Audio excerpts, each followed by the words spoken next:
Welcome to my channel. Telangana రాష్ట్రంలో కనీస వేతన పెంపుపై రాష్ట్ర ప్రభుత్వానికైతే హైకోర్టు ఆదేశించింది. ఏమని ఆదేశించింది పూర్తి వివరాలు తెలుసుకుందాం. వీడియో చూస్తున్న వాళ్ళు తప్పకుండా వీడియో లైక్ చేసి ఛానల్ని సబ్స్క్రైబ్ చేసుకోండి. కనీస వేతనాల చట్టం 1948 ప్రకారం ప్రతి 5 సంవత్సరాలకు ఒకసారి వేతనాలు అయితే సమీక్షించి పెంచాల్సి ఉంటుంది. అయితే 2012 నుంచి ఎటువంటి సవరణ చేయలేదని Telangana regional trade union counselling అయితే హైకోర్టులో కేసు వేయడం జరిగింది.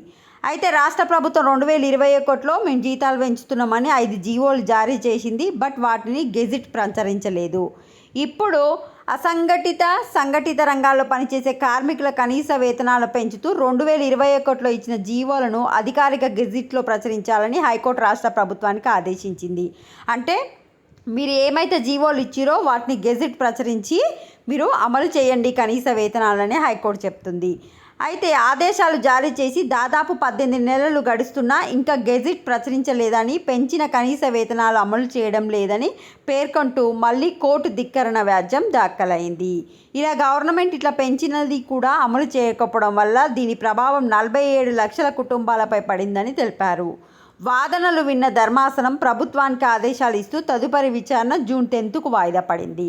గవర్నమెంట్కి అయితే మీరు ఇచ్చిన జీవోలను గెజిట్ ప్రచురించండి అని హైకోర్టు అయితే చెప్పడం జరిగింది. మీరు ఎందుకు అమలు చేయలేదు దానికి వివరణ కూడా అడిగింది. నెక్స్ట్ కేసు వాయిదా వచ్చేసి జూన్ 10. వీడియోని లైక్ చేయండి. Thanks for watching.